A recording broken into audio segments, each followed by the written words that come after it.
باللہ من الشیطان الرجیم بسم اللہ الرحمن الرحیم الذین قالوا ان اللہ عہد الینا، یہ وہ لوگ ہیں جنہوں نے کہا کہ یقیناً اللہ تعالیٰ نے ہم سے وعدہ لیا ہے، اللہ نؤمن لرسول، اس بات کا کہ ہم کسی رسول پر ایمان نہ لائیں، حتی یأتینا بقربان، یہاں تک کہ وہ ایسی قربانی ہمارے پاس لے کر آئیں، تأکلہ النار، جس کو آگ کھا جائے۔ پہلے امتوں کے لیے یہی حکم تھا، جیسے اس دور میں لوگ نبوت کا جھوٹا دعویٰ کرتے ہیں، یہ پہلے بھی سلسلہ چلتا رہا ہے۔ اس لیے اللہ رب العزت نے ایک اصول وضع کیا تھا کہ جو بھی آ کر یہ کہے کہ میں اللہ کا پیغمبر، اللہ کا رسول یا اللہ کا نبی ہوں، تو ان سے کہو کہ ایسی قربانی پیش کریں کہ جس کو کسی پہاڑ پر یا ٹیلے پر یا کھلے میدان میں رکھ دیں، پھر آسمان سے ایک سفید آگ آتی تھی جو آ کر اس کو کھا لیتی تھی۔ تو یہ اس نبی کے حق ہونے کی دلیل اور قربانی کے قبول ہونے کی دلیل ہوتی تھی۔ اور پہلی امتوں میں یہی سلسلہ تھا کہ قربانی کھانے کی اجازت نہیں تھی، بلکہ قربانی کو کھلے میدان میں رکھنے کا حکم تھا۔ اگر آگ آ کر اس کو کھا لیتی تو یہ قربانی قبول ہوتی، اور اگر نہ کھاتی تو قربانی کے مردود ہونے کی علامت ہوتا۔ اور اسی طرح جنگوں میں، جہاد میں حاصل ہونے والے مال غنیمت کا بھی یہی حکم تھا کہ اس سب کو جمع کر کے ایک کھلے میدان میں رکھ دیا جاتا۔ اگر آگ آ کر اس کو کھا لیتی تو یہ ان کا جہاد بھی قبول، جنگ قبول، اگر نہ کھاتی تو پھر جنگ بھی اور جہاد بھی ان کا قبول نہ سمجھا جاتا تھا۔ لیکن اس امت پر اللہ تعالیٰ نے یہ خاص عنایت فرمائی کہ نہ صرف یہ کہ مال غنیمت کھانے کی اجازت دی، بلکہ اس کو طیب ترین، پاکیزہ ترین مال قرار دیا۔ اور اسی طرح قربانی صرف کھانے ہی کی اجازت نہیں دی، بلکہ اللہ تعالیٰ نے اس کو اپنا دسترخوان قرار دیا اور اپنی طرف سے مہمانی قرار دیا۔ تو چنانچہ پہلے انبیاء کرام کے بارے میں اصول یہی تھا۔ تورات کے اندر حکم یہ بھی موجود تھا کہ حضرت عیسیٰ علیہ السلام اور نبی پاک صلی اللہ علیہ وسلم اس اصول سے مستثنی ہیں، ان سے ایسے کسی بات کا تقاضا نہیں کیا جائے گا۔ یہ بات بھی ان کی کتابوں میں لکھی ہوئی تھی اور یہ پڑھتے تھے، لیکن محض شرارت کی وجہ سے اس حکم کو چھپا کر یہ اللہ کے نبی صلی اللہ علیہ وسلم کے سامنے ایمان نہ لانے کے بہانے گڑھتے تھے۔ تو اللہ رب العزت نے ان کی اس بات اور ان کے اس عذر کی طرف تو کوئی توجہ نہیں دی، البتہ ان کے سابقہ حالات پر روشنی ڈالی ہے۔ قُلْ قَدْ جَاءَكُمْ رُسُلٌ مِّن قَبْلِ بِالْبَيِّنَاتِ، اے پیغمبر آپ کہہ دیجئے کہ تمہارے پاس مجھ سے پہلے بہت سے رسول آئے روشن نشانیاں لے کر، وَبِالَّذِي قُلْتُمْ، اور وہ چیز لے کر بھی جو تم کہتے ہو، ایسی قربانی بھی انہوں نے تمہیں دکھائی جیسی قربانی کا تم تقاضا کرتے ہو کہ آسمان سے آگ آ کر اس کو کھا جائے۔ تو اس کا نتیجہ یہ نکلا کہ تم لوگ نہ صرف یہ کہ ان پر ایمان نہیں لائے، بلکہ اور زیادہ ان کے دشمن ہو گئے اور ان کی جان کے در پہ ہو گئے۔ فَلِمَ قَتَلْتُمُوهُمْ، پھر کس لیے تم نے ان کو قتل کیا؟ ان کنتم صادقین، اگر واقعی تم سچے ہو، اگر تمہارا مقصد تحقیق حال ہی ہے، تو جن پیغمبروں نے تمہیں یہ نشانیاں دکھا دی تھی ان کو قتل کیوں کیا تھا؟ اللہ کے نبی صلی اللہ علیہ وسلم کا پاک ارشاد ہے کہ قیامت والے دن سب سے زیادہ سخت عذاب میں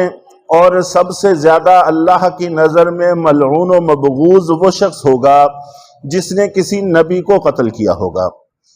اور وہ شخص ہوگا سب سے زیادہ سخت عذاب میں اور اللہ کی نظر میں ملعون و مبغوض جس کو خود اللہ کا نبی قتل کر دے۔ اللہ کے نبی بھی اتنی جلدی سے کسی کو قتل نہیں کرتے، لیکن جس کو قتل کیا ہے تو اس کا مطلب یہ ہے کہ وہ واقعی ایسا بدبخت تھا کہ جس کو قتل ہونا ہی چاہیے تھا۔ جیسے اس امت میں ابی بن خلف کا تذکرہ احادیث کے اندر موجود ہے کہ وہ دعوے کیا کرتا تھا نعوذ باللہ من ذالک اللہ کے نبی صلی اللہ علیہ وسلم کو شہید کرنے کے، تو احد کی جنگ میں اس غرض کے لیے آیا اور اللہ کے نبی صلی اللہ علیہ وسلم نے صحابی رسول سے ایک نیزہ لیا اور اس کو مارا، جس کی وجہ سے اس کی گردن پر ہلکا سا زخم آیا، اور اسی کی وجہ سے وہ گھوڑے سے بار بار گرتا تھا اور ایسے چلاتا تھا کہ تکلیف کی شدت کی وجہ سے اس کے چلانے کی آواز بیل کسی ہو گئی تھی، اور راستے ہی میں پھر اپنے گھر پہنچنے سے پہلے واصل جہنم ہو گیا اور وہ مر گیا۔ تو جس کو اللہ کے نبی قتل کر دیں یا وہ اللہ کے نبی کو قتل کرے تو قیامت والے دن سب سے زیادہ سخت عذاب میں یہ لوگ مبتلا ہوں گے۔ تو ان یہود کی فطرت کے اندر یہ بات تھی اور انہوں نے ایک نہیں بلکہ متعدد انبیاء کرام کو قتل کیا۔ گزشتہ درس میں بھی اس کا تذکرہ ہوا تھا کہ قتل تو ان کے آباء و اجداد نے کیا تھا، لیکن پھر بھی ان کو اس جرم میں ملوث سمجھا گیا، ایک تو اس وجہ سے کہ یہ اپنے آباء و اجداد کے اس فعل قبیح پر خوش تھے، مطمئن تھے، اس سے ناراض نہیں تھے، اور دوسرا یہ ہے کہ جب بھی ان کو موقع ملا انہوں نے اس موقع کو ضائع نہیں کیا۔ خود اللہ کے نبی صلی اللہ علیہ وسلم پر انہوں نے متعدد بار قاتلانہ حملے کیے۔ خیبر کے مقام پر آپ جانتے ہیں کہ کھانے میں زہر ملا کر انہوں نے دیا، جس سے نبی پاک صلی اللہ علیہ وسلم کو اچھی خاصی تکلیف اور مشقت کا سامنا کرنا پڑا۔ اور اسی طرح یہ قبیلہ بنو نذیر یہود کا قبیلہ تھا جو مدینہ منورہ میں آباد تھا، تو ان کے علاقے میں انہوں نے ایک اونچی دیوار سے پتھر گرانے کا پروگرام بنایا اللہ کے نبی صلی اللہ علیہ وسلم پر۔ تو ان ساری جگہوں پر انہوں نے قاتلانہ حملے کیے، لیکن اللہ نے حفاظت فرمائی، وہ اللہ کا معاملہ تھا، وگرنہ انہوں نے اپنے تئیں کوئی کسر نہیں چھوڑی۔ یہاں تک کہ اللہ کے نبی صلی اللہ علیہ وسلم پر انہوں نے جادو کیا، جس سے آپ کو کئی دنوں تک تکلیف رہی اور پریشانی رہی، اور اس کے علاوہ اور بھی متعدد معاملات ہیں کہ یہ کوششیں کرتے رہے۔ تو اس لیے یہ بھی گویا کہ اسی فعل قبیح کا حصہ ہیں کہ جب بھی ان کو موقع ملا انہوں نے وار کیا، حملہ کیا۔ باقی اللہ اپنے پیغمبر کی حفاظت فرما لیتے تھے، وہ اللہ کا معاملہ تھا۔ فَإِن كَذَّبُوكَ فَقَدْ كُذِّبَ رُسُلٌ مِّن قَبْلِكَ۔ آگے نبی پاک صلی اللہ علیہ وسلم کو تسلی دی جا رہی ہے کہ اتنا سمجھانے بجھانے کے باوجود یہ لوگ ایمان نہیں لا رہے، تو اس سے آپ پریشان نہ ہوں۔ اگر یہ آپ کو جٹلاتے ہیں سو تحقیق بہت سارے رسولوں کو آپ سے پہلے جٹلایا جا چکا ہے۔ جاؤ بالبینات والزبر والکتاب المنیر، جو روشن نشانیاں لے کر آئے، لکھے ہوئے صحیفے لے کر آئے، اور روشن حق کو روشن کر دینے والی کتاب لے کر آئے،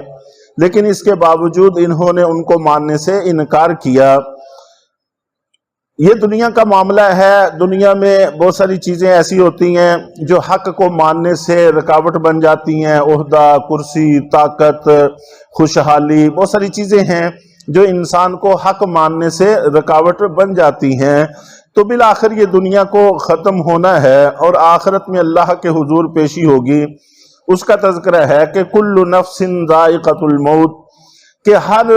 جاندار کو موت کا ذائقہ چکھنا ہے، موت کے پل سے گزر کر سبھی کو اللہ کے حضور پیش ہونا ہوگا۔ وَإِنَّمَا تُوَفَّوْنَ أُجُورَكُمْ يَوْمَ الْقِيَامَةِ، اور یقیناً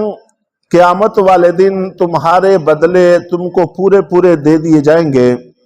فَمَنْ زُحْزِحَ عَنِ النَّارِ، پھر جس شخص کو جہنم کی آگ سے بچا لیا گیا، وَأُدْخِلَ الْجَنَّةَ اور جنت میں داخل کر دیا گیا، فَقَدْ فَازَ تو یقیناً وہ کامیاب ہو گیا۔ وَمَا الْحَيَاةُ الدُّنْيَا إِلَّا مَتَاعُ الْغُرُورِ اور